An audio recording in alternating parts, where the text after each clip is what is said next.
ಓಂ ನಮಃ ಶಿವಾಯ. ಎಲ್ಲರಿಗೂ ನಮಸ್ಕಾರ. ಇಂದು ಈ ವಿಡಿಯೋದ ಮೂಲಕ ಕಟಕ ರಾಶಿಯವರ ಜಾತಕ ಫಲಿತಾಂಶಗಳ ಬಗ್ಗೆ ತಿಳಿದುಕೊಳ್ಳೋಣ. ನಮ್ಮ ಜೀವನದಲ್ಲಿ ಕೆಲವೊಮ್ಮೆ ಎಲ್ಲವೂ ಸರಿಯಾಗಿರುವಂತೆ ಕಾಣಿಸಿದರೂ ಮನಸ್ಸಿನೊಳಗೆ ಮಾತ್ರ ಏಳಲಾಗದ ಒಂದು ನೋವು ಇರುತ್ತದೆ. ನಾನು ಇಷ್ಟು ಕಷ್ಟಪಡುತ್ತಿದ್ದೇನೆ, ಯಾರಿಗೂ ಕೆಟ್ಟದ್ದು ಮಾಡಿಲ್ಲ, ಆದರೂ ನನ್ನ ಜೀವನದಲ್ಲಿ ಯಾಕೆ ಇಷ್ಟು ಸಮಸ್ಯೆಗಳು ಬರುತ್ತಿವೆ ಎನ್ನುವ ಪ್ರಶ್ನೆ ನಿಮ್ಮ ಮನಸ್ಸಿನಲ್ಲೂ ಮೂಡಿದೆಯೇ? ಹಾಗಿದ್ದರೆ ಇಂದಿನ ಈ ವಿಡಿಯೋವನ್ನು ಕೊನೆಯವರೆಗೂ ತಪ್ಪದೆ ನೋಡಿ, ಏಕೆಂದರೆ ಇಂದು ನಾವು ಮಾತನಾಡಲಿರುವ ವಿಷಯ ಈ ಒಂದು ರಾಶಿಯವರ ಜೀವನದಲ್ಲಿ ನಡೆಯಲಿರುವ ಕೆಲವು ಪ್ರಮುಖ ಬದಲಾವಣೆಗಳ ಬಗ್ಗೆ. ಸ್ನೇಹಿತರೆ, ಮೊದಲು ಒಂದು ವಿಷಯವನ್ನು ಸ್ಪಷ್ಟವಾಗಿ ಹೇಳಬೇಕು. ಜೀವನದಲ್ಲಿ ಕಷ್ಟಗಳು ಬರುತ್ತವೆ ಎಂದರೆ ಅದು ದೇವರು ನಿಮ್ಮನ್ನು ಮರೆತಿದ್ದಾರೆ ಎಂಬುದಲ್ಲ. ಕೆಲವೊಮ್ಮೆ ದೇವರು ನಮ್ಮನ್ನು ಇನ್ನು ದೊಡ್ಡ ಯಶಸ್ಸಿಗೆ ಸಿದ್ಧಗೊಳಿಸುವ ಮುನ್ನ ಕೆಲವು ಪರೀಕ್ಷೆಗಳನ್ನು ಕೊಡುತ್ತಾರೆ. ಆ ಪರೀಕ್ಷೆಯನ್ನು ತಾಳ್ಮೆಯಿಂದ ಎದುರಿಸಿದವರಿಗೆ ಮಾತ್ರ ನಿಜವಾದ ಯಶಸ್ಸು ಸಿಗುತ್ತದೆ. ಇಂದಿನ ದಿನವೂ ನಿಮಗೆ ಮಿಶ್ರ ಫಲಗಳನ್ನು ನೀಡುವ ದಿನ. ಕೆಲವು ವಿಚಾರಗಳಲ್ಲಿ ತುಂಬ ಎಚ್ಚರಿಕೆಯಿಂದ ಇರಬೇಕು, ಆದರೆ ಇನ್ನು ಕೆಲವು ವಿಷಯಗಳಲ್ಲಿ ಅದೃಷ್ಟ ನಿಮ್ಮ ಜೊತೆ ನಿಲ್ಲಲಿದೆ. ಮೊದಲಿಗೆ ಆರೋಗ್ಯದ ಬಗ್ಗೆ ಹೇಳುವುದಾದರೆ, ಇತ್ತೀಚಿನ ದಿನಗಳಲ್ಲಿ ಕೆಲಸದ ಒತ್ತಡ, ಮನೆಯ ಜವಾಬ್ದಾರಿಗಳು ಅಥವಾ ಹಣಕಾಸಿನ ಚಿಂತೆಗಳಿಂದ ನೀವು ನಿಮ್ಮ ಆರೋಗ್ಯವನ್ನೇ ಮರೆತಿರುವ ಸಾಧ್ಯತೆ ಇದೆ. ನಿದ್ರೆ ಸರಿಯಾಗಿ ಆಗದಿರುವುದು, ತಲೆನೋವು, ಆಯಾಸ ಅಥವಾ ಹೊಟ್ಟೆಗೆ ಸಂಬಂಧಿಸಿದ ಸಣ್ಣ ಪುಟ್ಟ ಸಮಸ್ಯೆಗಳು ಕಾಣಿಸಬಹುದು. ಆದ್ದರಿಂದ ಇಂದು ನಿಮ್ಮ ದೇಹ ಏನು ಹೇಳುತ್ತಿದೆ ಎಂಬುದನ್ನು ಗಮನಿಸಿ. ಕೆಲಸ ಮುಖ್ಯ, ಆದರೆ ಆರೋಗ್ಯ ಅದಕ್ಕಿಂತಲೂ ಮುಖ್ಯ. ಇನ್ನು ಹಣಕಾಸಿನ ವಿಷಯಕ್ಕೆ ಬಂದರೆ, ನಿಮಗೆ ಬರಬೇಕಿದ್ದ ಹಣ ತಡವಾಗಿ ಬರಬಹುದು. ಕೆಲವರಿಗೆ ಹಳೆಯ ಬಾಕಿ ಹಣ ಸಿಗುವ ಸಾಧ್ಯತೆಯೂ ಇದೆ. ಆದರೆ ಒಂದು ವಿಷಯ ಮಾತ್ರ ನೆನಪಿಡಿ, ಆ ದಿನ ಯಾರ ಮಾತು ಕೇಳಿ ಹೊಸ ಹೂಡಿಕೆ ಮಾಡಬೇಡಿ. ಎಷ್ಟೇ ಒಳ್ಳೆಯ ಅವಕಾಶ ಅನಿಸಿದರೂ ಸಂಪೂರ್ಣವಾಗಿ ಪರಿಶೀಲಿಸಿದ ನಂತರವೇ ನಿರ್ಧಾರ ಮಾಡಿ. ಏಕೆಂದರೆ ಇತ್ತೀಚೆಗೆ ನಿಮ್ಮ ಸುತ್ತಮುತ್ತ ಎಲ್ಲರೂ ನಿಮ್ಮ ಹಿತೈಷಿಗಳೇ ಇರಲಾರರು.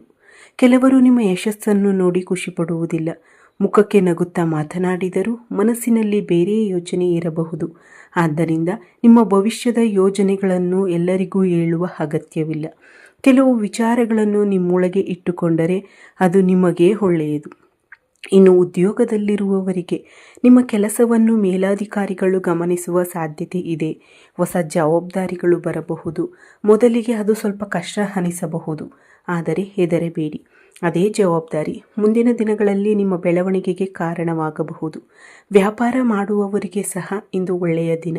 ಹೊಸ ಗ್ರಾಹಕರು ಸಿಗಬಹುದು, ಹೊಸ ಅವಕಾಶಗಳು ನಿಮ್ಮ ಬಾಗಿಲು ತಟ್ಟಬಹುದು. ಆದರೆ ಯಾವುದೇ ದಾಖಲೆಗಳಿಗೆ ಸಹಿ ಮಾಡುವ ಮೊದಲು 2 ಬಾರಿ ಓದಿ. ಆತುರದಲ್ಲಿ ತೆಗೆದುಕೊಳ್ಳುವ ನಿರ್ಧಾರ ಮುಂದೆ ಸಮಸ್ಯೆ ತರಬಾರದು. ಇನ್ನು ಕುಟುಂಬದ ಬಗ್ಗೆ ಹೇಳುವುದಾದರೆ, ಇತ್ತೀಚೆಗೆ ಮನೆಯಲ್ಲಿ ಸಣ್ಣ ಪುಟ್ಟ ವಿಷಯಕ್ಕೂ ಭಿನ್ನಾಭಿಪ್ರಾಯಗಳು ಆಗುತ್ತಿರಬಹುದು. ಆದರೆ ಸ್ನೇಹಿತರೆ, ಕೆಲವೊಮ್ಮೆ ಸಮಸ್ಯೆ ದೊಡ್ಡದಿರುವುದಿಲ್ಲ, ನಾವು ಮಾತನಾಡುವ ರೀತಿ ದೊಡ್ಡದಾಗಿರುತ್ತದೆ. ಒಂದು ಮಾತು ಸಂಬಂಧವನ್ನು ಗಟ್ಟಿಗೊಳಿಸಬಹುದು, ಅದೇ ಒಂದು ಮಾತು ಸಂಬಂಧವನ್ನು ಮುರಿಯಲೂಬಹುದು. ಆದ್ದರಿಂದ ಇಂದು ಸಾಧ್ಯವಾದಷ್ಟು ಶಾಂತವಾಗಿ ಮಾತನಾಡಿ. ಜೀವನ ಸಂಗಾತಿಯ ಮಾತನ್ನು ಕೇಳಿ. ಮಕ್ಕಳ ಜೊತೆ ಸ್ವಲ್ಪ ಸಮಯ ಕಳೆಯಿರಿ.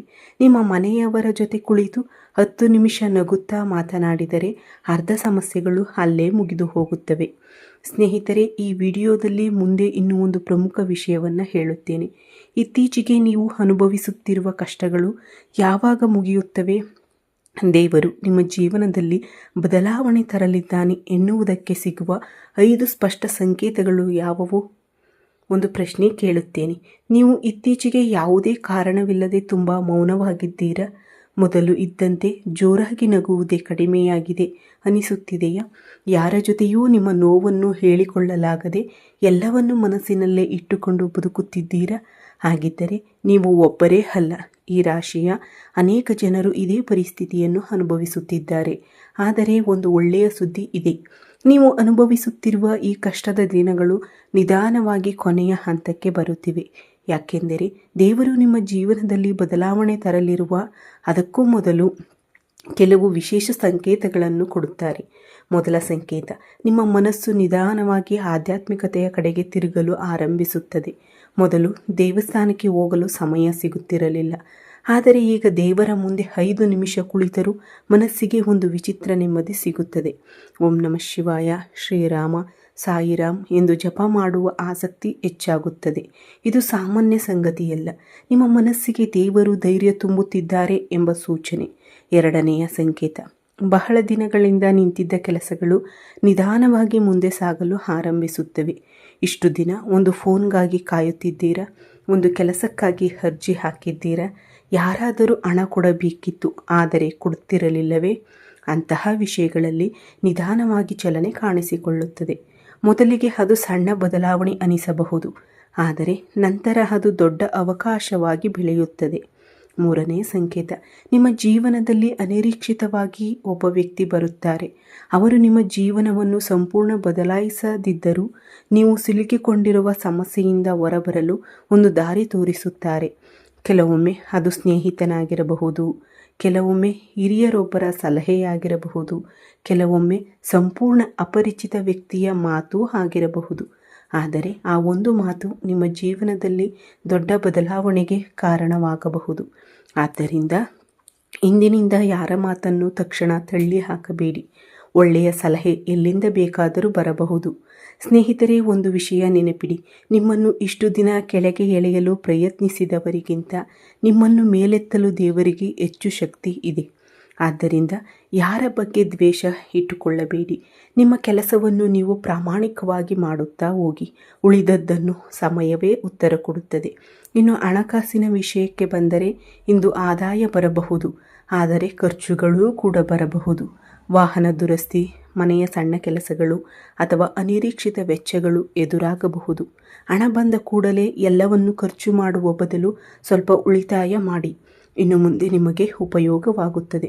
ಇನ್ನೂ ಒಂದು ಮುಖ್ಯ ಎಚ್ಚರಿಕೆ ಇದೆ. ಇಂದು ಕೋಪವನ್ನು ಸಾಧ್ಯವಾದಷ್ಟು ನಿಯಂತ್ರಿಸಿ, ಏಕೆಂದರೆ ಕೋಪದಲ್ಲಿ ತೆಗೆದುಕೊಳ್ಳುವ ಒಂದು ನಿರ್ಧಾರ ಹಲವು ತಿಂಗಳ ಪರಿಶ್ರಮವನ್ನು ಹಾಳು ಮಾಡಬಹುದು. ಯಾರಾದರೂ ನಿಮ್ಮನ್ನು ಪ್ರಚೋದಿಸಲು ಪ್ರಯತ್ನಿಸಿದರೆ ಅವರಿಗೆ ಉತ್ತರ ಕೊಡುವುದಕ್ಕಿಂತ ಅಲ್ಲಿಂದ ಮೌನವಾಗಿ ಹೊರಟು ಬರುವುದು ದೊಡ್ಡ ಗೆಲುವು. ಎಲ್ಲ ಯುದ್ಧಗಳನ್ನು ಗೆಲ್ಲಬೇಕೆಂದಿಲ್ಲ. ಕೆಲವು ಜಗಳಗಳಿಂದ ದೂರ ಉಳಿಯುವುದೇ ನಿಜವಾದ ಬುದ್ಧಿವಂತಿಕೆ. ಈ ರಾಶಿಯವರಿಗೆ ಮುಂದಿನ ದಿನಗಳಲ್ಲಿ ಹಣ, ಉದ್ಯೋಗ, ಕುಟುಂಬ ಮತ್ತು ಪ್ರೇಮ ಜೀವನದಲ್ಲಿ ಯಾವ ಬದಲಾವಣೆಗಳು ಆಗಲಿವೆ ಮತ್ತು ಅದೃಷ್ಟ ನಿಮ್ಮ ಬಾಗಿಲು ತಟ್ಟುತ್ತಿದೆ ಎನ್ನುವುದನ್ನು ಹೇಗೆ ಗುರುತಿಸಬಹುದು? ಸ್ನೇಹಿತರೆ, ಒಂದು ಮಾತಿದೆ, ಕತ್ತಲೆ ಎಷ್ಟು ಗಾಢವಾಗಿರುತ್ತದೆಯೋ ಬೆಳಕು ಅಷ್ಟೇ ಹತ್ತಿರದಲ್ಲಿರುತ್ತದೆ. ನಿಮ್ಮ ಜೀವನಕ್ಕೂ ಈಗ ಇದೇ ಮಾತು ಅನ್ವಯಿಸುತ್ತಿದೆ.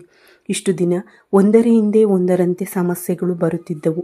ಒಂದು ಸಮಸ್ಯೆ ಮುಗಿಯುವಷ್ಟರಲ್ಲಿ ಮತ್ತೊಂದು ಎದುರಾಗುತ್ತಿತ್ತು. ಕೆಲವೊಮ್ಮೆ ನನ್ನ ಜೀವನವೇ ಹೀಗೇನಾ ಎಂಬ ಪ್ರಶ್ನೆ ನಿಮ್ಮ ಮನಸ್ಸಿನಲ್ಲಿ ಮೂಡಿರಬಹುದು. ಆದರೆ ಇಂದು ಗ್ರಹಗಳ ಸ್ಥಿತಿ ಒಂದು ಹೊಸ ಸಂದೇಶವನ್ನು ನೀಡುತ್ತಿದೆ. ನಿಧಾನವಾಗಿ ನಿಮ್ಮ ಅದೃಷ್ಟದ ಬಾಗಿಲು ತೆರೆಯಲು ಆರಂಭವಾಗುತ್ತಿದೆ. ಮೊದಲಿಗೆ ಹಣದ ಬಗ್ಗೆ ಮಾತನಾಡೋಣ. ಇತ್ತೀಚಿನ ತಿಂಗಳುಗಳಲ್ಲಿ ಹಣ ಸಂಪಾದಿಸುವುದಕ್ಕಿಂತ ಅದನ್ನು ಉಳಿಸಿಕೊಳ್ಳುವುದೇ ದೊಡ್ಡ ಸವಾಲಾಗಿರಬಹುದು. ಎಷ್ಟೇ ದುಡಿದರೂ ಕೈಯಲ್ಲಿ ಹಣ ಉಳಿಯುತ್ತಿರಲಿಲ್ಲ. ಆದರೆ ಈಗ ಪರಿಸ್ಥಿತಿ ನಿಧಾನವಾಗಿ ಬದಲಾಗುತ್ತಿದೆ. ನೀವು ಬಹಳ ದಿನಗಳಿಂದ ಕಾಯುತ್ತಿದ್ದ ಒಂದು ಹಣದ ವ್ಯವಹಾರ ಪೂರ್ಣಗೊಳ್ಳಬಹುದು. ಯಾರಾದರೂ ಕೊಡಬೇಕಿದ್ದ ಹಣ ಮರಳಿ ಸಿಗಬಹುದು. ಕೆಲವರಿಗೆ ಹೊಸ ಆದಾಯದ ಮೂಲವು ಆರಂಭವಾಗುವ ಸಾಧ್ಯತೆ ಇದೆ. ಆದರೆ ಒಂದು ವಿಷಯ ಮಾತ್ರ ಮರೆಯಬೇಡಿ, ಹಣ ಬಂದಾಗಲೇ ನಿಜವಾದ ಪರೀಕ್ಷೆ ಶುರುವಾಗುತ್ತದೆ. ಅನಗತ್ಯ ಖರ್ಚು, ಹೋರಾಟಕ್ಕಾಗಿ ಮಾಡುವ ವೆಚ್ಚ ಅಥವಾ ಯಾರ ಮಾತು ಕೇಳಿ ಹೂಡಿಕೆ ಮಾಡುವುದನ್ನು ತಪ್ಪಿಸಿ. ಉಳಿತಾಯವೇ ಮುಂದಿನ ದಿನಗಳಲ್ಲಿ ನಿಮ್ಮ ದೊಡ್ಡ ಶಕ್ತಿಯಾಗಲಿದೆ. ಉದ್ಯೋಗ ಮತ್ತು ವ್ಯವಹಾರ. ಉದ್ಯೋಗದಲ್ಲಿರುವವರಿಗೆ ಇಂದು ಉತ್ತಮ ಸಮಯ. ನಿಮ್ಮ ಕೆಲಸವನ್ನು ಇತರರು ಗಮನಿಸುತ್ತಿದ್ದಾರೆ. ನೀವು ಮಾಡುತ್ತಿರುವ ಪರಿಶ್ರಮಕ್ಕೆ ಈಗ ಫಲ ಸಿಗುವ ಸಮಯ ಬಂದಿದೆ. ಕೆಲವರಿಗೆ ಹೊಸ ಜವಾಬ್ದಾರಿಗಳು ಸಿಗಬಹುದು. ಮೊದಲಿಗೆ ಅದು ಒತ್ತಡವೆನಿಸಬಹುದು, ಆದರೆ ಇದೇ ಜವಾಬ್ದಾರಿ ನಿಮ್ಮ ಭವಿಷ್ಯದಲ್ಲಿ ದೊಡ್ಡ ಅವಕಾಶವಾಗುತ್ತದೆ. ವ್ಯಾಪಾರ ಮಾಡುವವರಿಗೆ ಹೊಸ ಗ್ರಾಹಕರು, ಹೊಸ ಒಪ್ಪಂದಗಳು ಮತ್ತು ಹೊಸ ಸಂಪರ್ಕಗಳು ದೊರೆಯುವ ಸಾಧ್ಯತೆ ಇದೆ. ಆದರೆ ಯಾವುದೇ ದಾಖಲೆಗಳಿಗೆ ಸಹಿ ಮಾಡುವ ಮೊದಲು ಎಚ್ಚರಿಕೆ ಅಗತ್ಯ.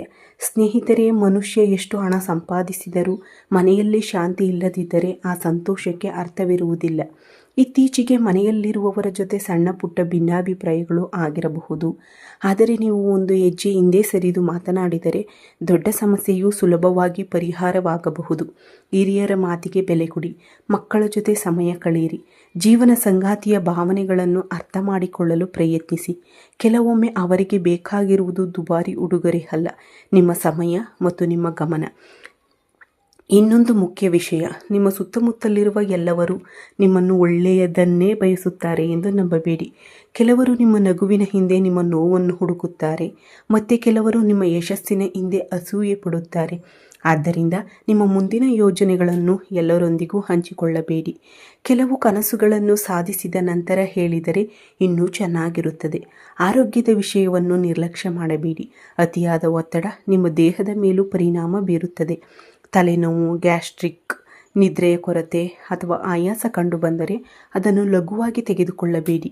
ಸಮಯಕ್ಕೆ ಊಟ ಮಾಡಿ, ಸಾಕಷ್ಟು ನೀರು ಕುಡಿಯಿರಿ. ಸಾಧ್ಯವಾದರೆ ಬೆಳಿಗ್ಗೆ 15 ನಿಮಿಷ ನಡೆದರೂ ಸಾಕು. ಅದು ನಿಮ್ಮ ದೇಹಕ್ಕೂ ಮನಸ್ಸಿಗೂ ಹೊಸ ಚೈತನ್ಯ ನೀಡುತ್ತದೆ. ಸ್ನೇಹಿತರೆ, ದೇವರು ನಮ್ಮ ಪ್ರಾರ್ಥನೆಗೆ ಯಾವಾಗಲೂ ತಕ್ಷಣ ಉತ್ತರ ಕೊಡುವುದಿಲ್ಲ.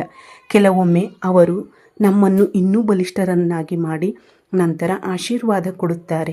ಆದ್ದರಿಂದ ಕಷ್ಟ ಬಂದಾಗ ಯಾಕೆ ನನಗೆ ಮಾತ್ರ ಎಂದು ಕೇಳುವುದಕ್ಕಿಂತ ಈ ಕಷ್ಟ ನನಗೆ ಏನು ಕಲಿಸುತ್ತಿದೆ ಎಂದು ಯೋಚಿಸಿ. ನೀವು ನೋಡುವುದಕ್ಕಿಂತ ದೊಡ್ಡ ಯೋಜನೆ ದೇವರ ಕೈಯಲ್ಲಿದೆ ಮತ್ತು ದೇವರನ್ನು ನಂಬಿ. ನಿಮ್ಮ ಜೀವನದಲ್ಲಿ ಒಳ್ಳೆಯ ದಿನಗಳು ಖಂಡಿತ ಬರಲಿವೆ. ಮುಂದಿನ ಹಾಗೂ ಕೊನೆಯ ಭಾಗದಲ್ಲಿ ಈ ರಾಶಿಯವರಿಗೆ ಇಂದಿನ ದಿನ ಹೇಗಿರಲಿದೆ, ಯಾವ ಅವಕಾಶಗಳು ಸಿಗಬಹುದು, ಯಾವ ವಿಷಯಗಳಲ್ಲಿ ಎಚ್ಚರಿಕೆ ವಹಿಸಬೇಕು ಎಂಬುದನ್ನು ಈಗ ತಿಳಿದುಕೊಂಡಿದ್ದೀರಾ. ಈಗ ಬಹಳ ಮುಖ್ಯವಾದ ಒಂದು ವಿಷಯ, ಇಂದು ನೀವು ಏನು ಮಾಡಿದರೆ ಶುಭ ಫಲ ಇನ್ನಷ್ಟು ಹೆಚ್ಚಾಗುತ್ತದೆ. ಮೊದಲನೆಯದಾಗಿ, ಬೆಳಿಗ್ಗೆ ಎದ್ದ ಕೂಡಲೇ ಅಥವಾ ಸಂಜೆ ಸಮಯದಲ್ಲಿ ಮನಸ್ಸನ್ನು ಶಾಂತವಾಗಿರಿಸಿಕೊಂಡು ದೇವರನ್ನು ಸ್ಮರಿಸಿ.